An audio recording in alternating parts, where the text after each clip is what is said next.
Hey, we're back at sa ngalan muli ng ating simpatikong likod, Tony Arevalo, po si Rolly, Daddy Wally Wilman. At ako naman po si Ricky Garcia ng CCAGM. Kasama po natin si Nino Del Castillo at Karen Jackpot. Kaya balikan natin yung nag-usapan natin tungkol sa grabing traffic. Ano?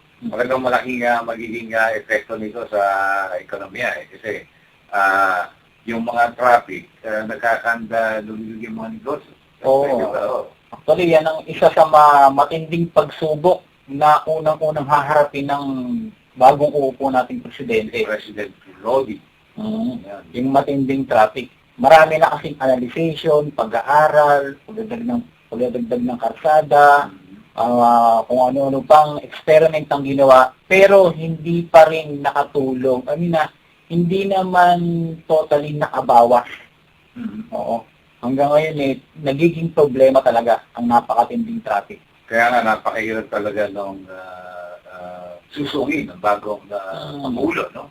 Kasi wala pang makaresolba itong problemang ito sa traffic. Parang biglang nawala na yung CFPG. Kasi pinagana na yata ang EDSA kasi pinapagana na ngayon nila yung mga CCTV. Marami na tayong mga CCTV. So kung meron kayong mga violation na nangyayari, malalaman nyo na lang yun kasi pag nag-renew, doon lang lalabas yun.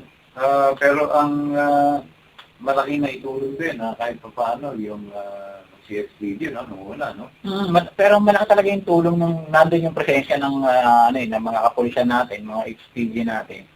Kasi aware yung mga tao na hindi gumawa ng violation kasi may nakatingin. Saka sample na lang yan Pag yung CSPG kasi, mabigat yun. Alam mo yan, yun yung sinasabi natin, kung tutusin, hindi ganun napaka-tindi ng CSPG. Pero pag narinig mo, kasi sa mga time namin, pag sinabing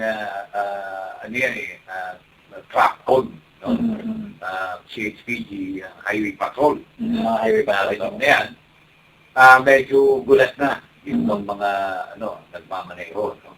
Kasi alam nila na kapag inulit sila ng highway patrol, mabigat ang kaya mapapansin natin na parang gano'n na yun. No? Hindi nalalayo na kailangan talaga mayroong kamay ng bakal at mayroong political will. Kasi kapag masyado tayong malambot sa lahat ng bagay, ang nangyayari yan na lahat ng gustong gawin itong mga taong ito, lalo na ako, ilang beses na ako magalit-galit sa mga jeep. Pumaparado sa gitna, magsasakay.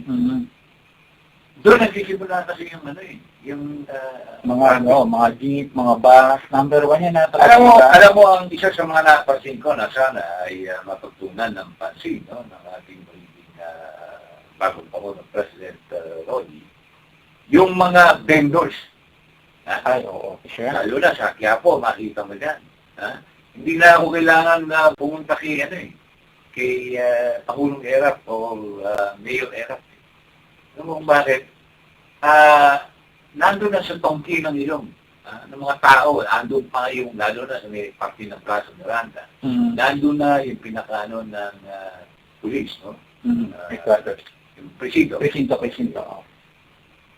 Ganon katindi. Para bang, bakit ganito? Hindi na nila pinapansin yung mga nagtitinda. Unang-una, dapat ang harapan ng simbahan malinis. Ang mga kapaligiran malinis. Sabi ko nga, hindi naman sa, namumuliti ka.